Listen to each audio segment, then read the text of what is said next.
Interested in learning about wine, but not sure where to start? You're in the right place. Welcome to the Cork and Fizz Guide to Wine podcast. I'm your host, Haley Bowman, and I'm so glad you're here. I'm a wine enthusiast turned wine educator and founder of the Seattle-based wine tasting business, Cork and Fizz. It is my goal to build your confidence in wine by making it approachable and lots of fun. You can expect to learn everything from how to describe your favorite wine to what to pair with dinner tonight, and so much more. Whether you're a casual wine sipper or a total cork dork like myself, this podcast is for you. So grab yourself a glass and let's dive in.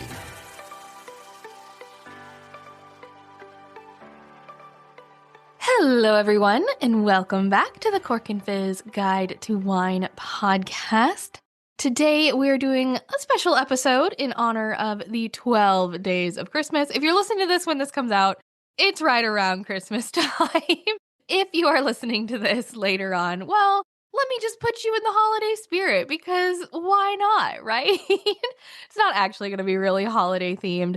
I was just thinking more of, doing a play on the 12 days of Christmas by sharing 12 of my favorite bottles of wine from the past year. Now, if you know anything about me right now, I am currently pregnant. So this is definitely, there was a shorter list of wines to choose from, a little bit of a limited selection, but I still did plenty of tasting, even if I wasn't really drinking. So this is going to be a mix of everyday bottles, splurges, unique discoveries, wines tied to personal moments, like the ones I shared with family or while I was traveling. But they are all wines that I've tried within the last year. I am technically including one from 2024, but that was like less than a year from now, so I'm going to count it. It was over New Year's. But we're going to start backwards. So these wines I've kind of like, the ones that I'm going to start with are the ones I've had the most recently, and then we'll work backwards. And like I said, there are 12 of them. I'm going to leave links in the show notes for any of them that you can find online, so you can give them a try if you'd like to. All right, let's get into it. Okay. Wine number one is Kinhaven 2023 Chardonnay. This is a wine from Washington. I actually enjoyed this wine at a tasting that I did with my husband and my parents when my parents were visiting here in Seattle in September. It was so good. This is one that I only got a taste of, so I can't wait to enjoy a full glass. There's a bottle of this in the wine fridge right now that I just cannot wait to dive into once I, can have a full glass of it. The wine itself, the grapes are grown in the Columbia Gorge AVA, actually in Celilo Vineyard, which is special because it is the oldest Chardonnay vines in Washington. This wine itself, it was aged 11 months, 30% in new French oak. I know, what? Does this mean this was an oaky Chardonnay? Just a little bit, but just enough that it was delicious. So 30% new French, 55% neutral oak, and 15% stainless steel. So a whole mix of these. And I remember somebody asked me, I think it was during one of the last Cork Crew tastings, like, does this mean that they did some of the wine for 30% of the time in new French and then for 55% of the time in neutral oak? But actually they take all the Chardonnay that they make for this wine and then they'll divide it into these percentages, right? So 30% of it goes in new French oak. 55% of it goes in the neutral oak and 15% in stainless steel. And then before they bottle, they blend all of those wines together and it creates this really beautiful, balanced wine. Tasting notes on this, we had a spiced pear, white flowers, a little bit of subtle pineapple, nothing too overwhelming, some lemon pastry and nectarine. It was so good. It made you want to keep sipping another sip. So keep an eye out for that one. That was Kinhaven 2023 Chardonnay. Just a quick reminder, if you are not on my mailing list yet, what are you waiting for? I would love for you to join. When you do, you'll get a free shopping guide that has 15 of my favorite wines under $15. Head to corkandfizz.com, scroll down to the bottom, and there'll be a little section where you can join the mailing list. I send out a weekly newsletter filled with wine tips, recommendations, special offers, and so much more. Now, let's get back to the show. Next up, we have 2020 Sieglock Weißburgunder, which is just the German way of saying Pinot Blanc. This was another one that I was so sad I couldn't actually drink the wine. It was so delicious. I tasted this wine during a Cork Crew Q&A with German wine importer Lisa Tupetz, who we've had on the podcast before, and one of her winemakers, David Sieglock, who was the winemaker of this wine. I remember opening this wine and I got, we were tasting it during the Q&A, and I was just like, oh, it's so good. And I think I opened the cork because it looked a little questioning. The cork was like a little ruined, and I was like, oh no, what if there's something wrong? And so I didn't feel good using a Corvin. So I opened it, and then I was so sad because it was so good. And so I made sure to tell Mr. Cork and Fizz how lucky he was that he got to drink this amazing wine that was exactly what I would want to drink. It was perfectly balanced. It had fresh fruit and then these richer notes of like honey and almond. It was medium bodied, just super complex and delicious. I highly recommend taking a look for that. You can find it. I think it's on Lisa Tupetz's website. And like I said, I'll put links for all of these in the show notes if you want to give them a try.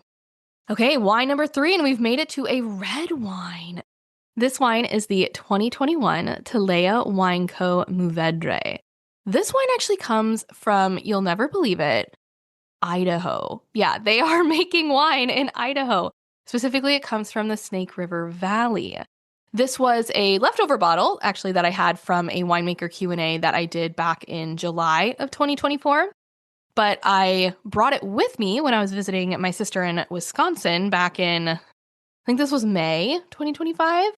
And I think this might have actually been one of the last wines that I had before realizing I was pregnant. And it was a pretty good one to get to enjoy before then. I am a sucker for a good Mourvedre. I think Mourvedre, it's actually, if you've ever heard of a GSM blend, it's the M in GSM. So it's Grenache, Syrah, Mourvedre or Mourvedre. And I just think this wine, like on its own, is really starting to come into its own. It's like a better, spicier Cabernet Sauvignon to me. It just always makes me think of like the perfect fall night, sitting by the fire, autumn spices in the air. It's just wonderful. And this bottle did that perfectly. Okay, wine number 4. This was the maker wine, so our canned wine, Albariño, which was made by Caymans to Dreams. So this wine came from the Santa Barbara County. Like I said, this was a canned wine edition. So it's like this canned wine actually made it on my list of 12 favorite wines. I do take, whenever I drink a canned wine, most of the time I will take it and pour it into a glass. I do think that makes a difference. In case you're ever curious, I think just drinking it out of a glass where you can get more of the aroma versus like a can where you only get like, that little itty bitty opening. I do think it makes a difference. So give that a try next time you have some canned wine. But the people who made this wine, so this is produced by Maker Wine. They are the canned wine company. But the winemakers are from Caymans to Dreams. It's Tara and Maria. And I've actually had them on the show. They're in episode 40, way back. This wine, it was just super bright and flavorful. If you like Sauvignon Blanc, give Albariño a try. This like typically Spanish wine, but it's being grown in a lot of other places, is just so good. The wine itself, 100% natural, made without commercial yeast. So it's not your typical mass-produced canned wine.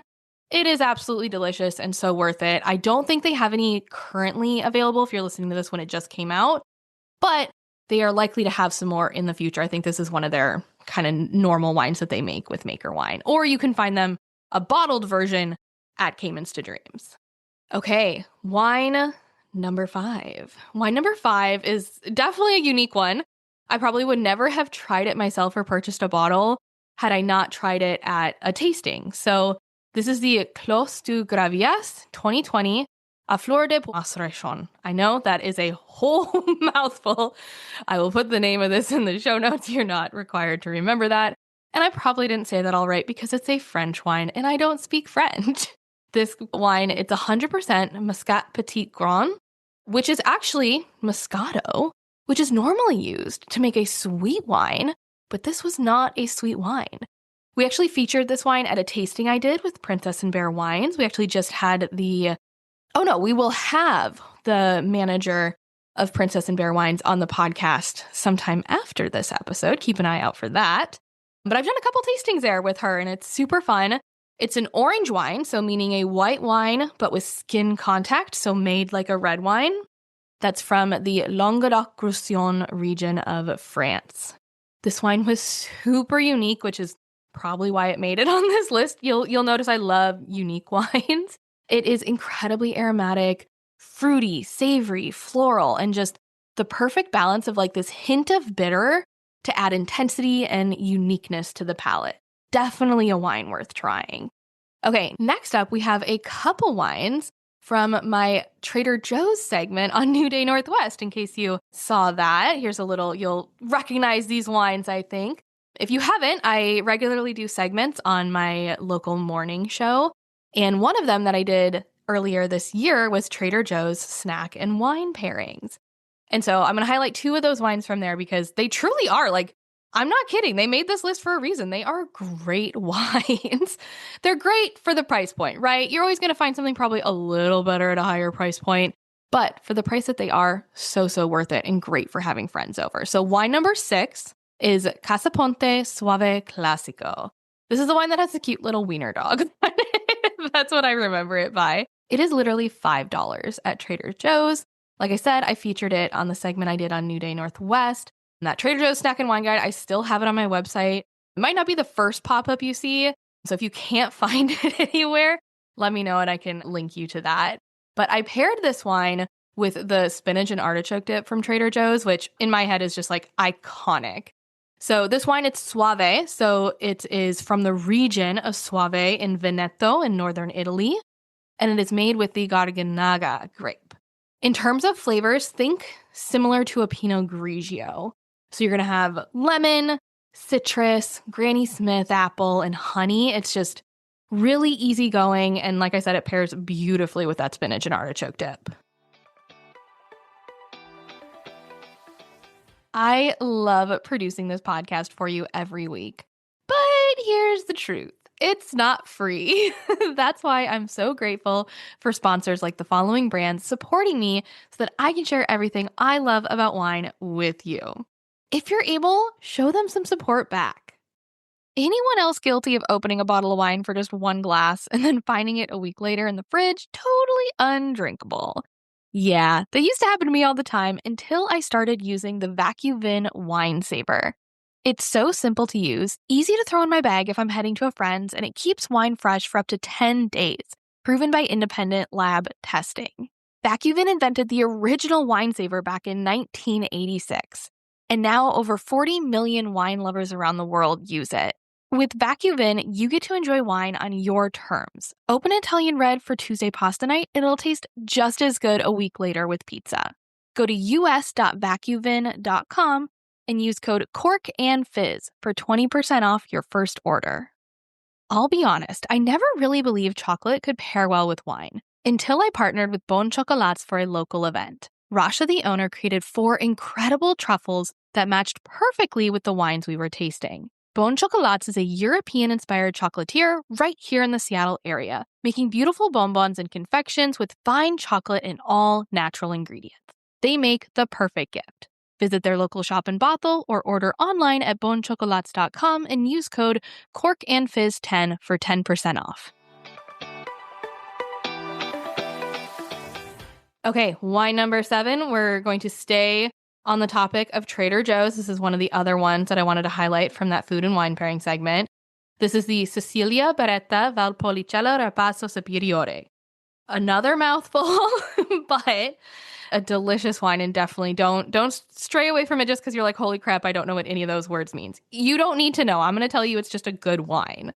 This one actually also comes from Veneto, Italy, surprisingly enough.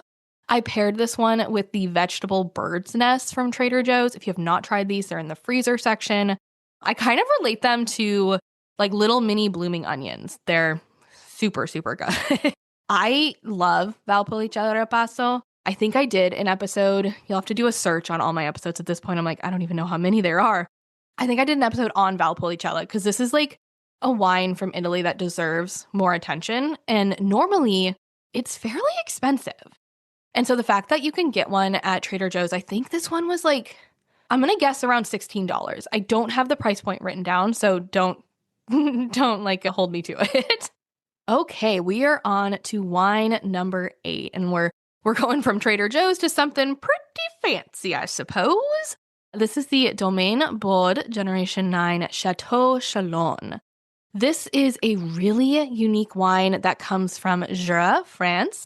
It's actually one that my husband and I picked up while we were visiting in France. And it's a type of wine that is known as Vin Jaune.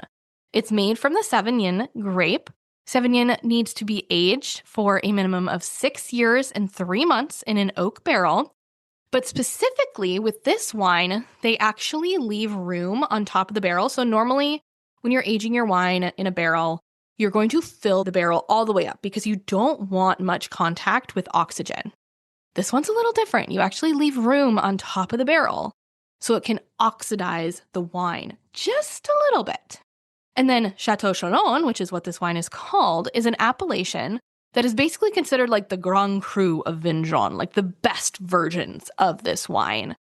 We originally tasted this, my husband and I, during our visit in October of 2024, but I brought out the bottle again during our Raid My Cellar wine night that I had with friends. And surprise, surprise, it was my pick. They all went for other ones, and I was like, oh, this is a funky wine that'll be interesting for them to try. Some people loved it, some people hated it. It's just kind of how it goes. Because of that, like, I'm sure you're wondering, like, what does it taste like? Here are some of the tasting notes and why you might see why some people loved it and some people hated it. It was kind of a lot of nutty aromatics, so think like walnut, hazelnut, almond, but also some super unique ones like truffle and curry. So like I said, a unique wine, definitely not one you're going to like drink multiple glasses of. This is kind of a sipper, and I think, if I'm remembering correctly, it has higher alcohol, so it does last a little longer. But definitely one to share with friends because, like I said, it's going to be hard to drink like a whole glass of this because it is very, very different. Also pairs beautifully well with some funky cheeses. All right, wine number 9. This is the 2023 Purapon Soave Classico. Soave made it on the list twice somehow. I guess I was drinking a lot of it this year. This is one that I picked up in a wine shop in De Pere, Wisconsin when visiting my sister earlier in the year. I know I did a lot of visits to, to see my sister. But I thought this was a great one because you can find it at a lot of grocery stores. As I said earlier, Soave, this is a white wine from Veneto, think similar to Pinot Grigio. And in my mind, this is just a great go-to. If I see this in a grocery store, if I have a limited selection of wines to choose from, this is definitely the one that's towards the top of the list. It just goes well with pretty much any food, and you can find it in a lot of stores. So highly recommend giving that one a try. We're on to our last 3 wines. Okay, wine number 10. This is the 2024 Gros Grain Semillon Pet Nat. Here is another Washington wine. I tried to mix it up and not do too many Washington wines because that is a lot of what I drink living in Seattle. This wine I tried pretty early this year, and I paired it with a homemade spinach and mushroom gnocchi recipe. I had picked up this wine during my retreat to Walla Walla last year.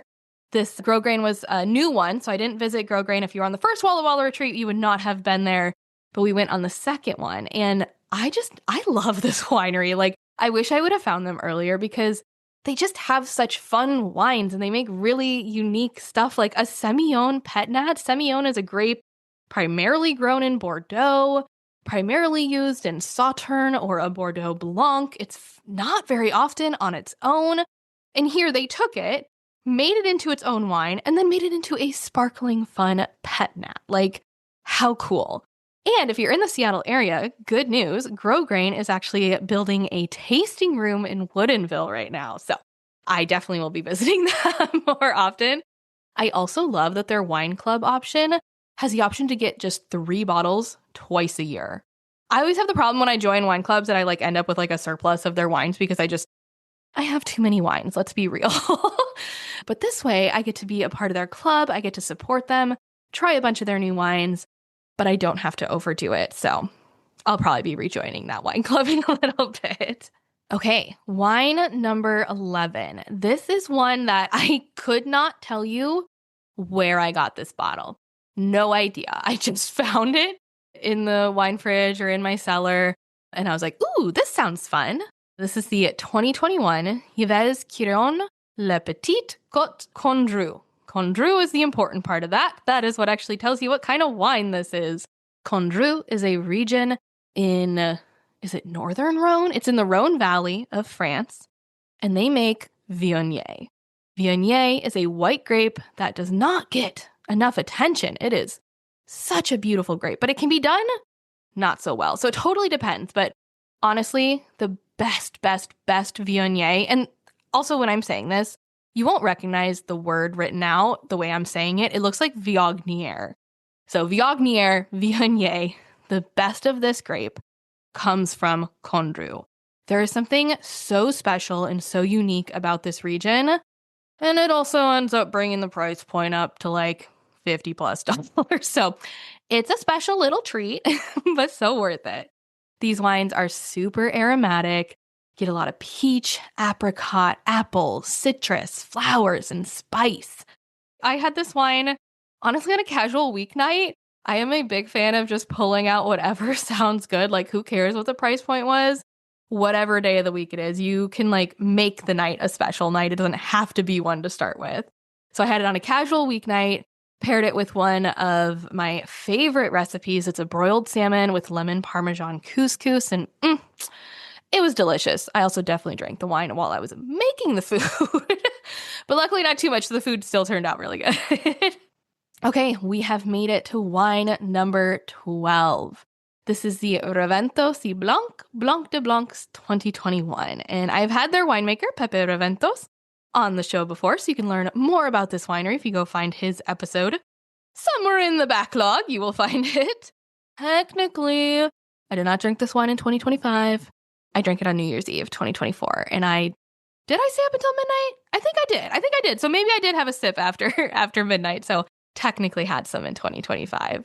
What's really fun is I actually taught friends how to saber a bottle of sparkling wine with this wine. So I think I sabered this one, and then they brought some kind of cheaper cavas and sparkling wines to try to. The saber is when you like basically take like what looks like a sword, but it's not actually sharp in any way, and you pop the top of the bottle off. It's really fun. I do it with all my private tasting in-person clients if they want to. And I think it's intimidating at first, but then once you do it once, you're like, oh my God, I want to open all bottles of sparkling wine like this. This wine, so it's a Spanish sparkling wine. It is light cava, so made in the style of champagne, meaning they did the second fermentation in the bottle.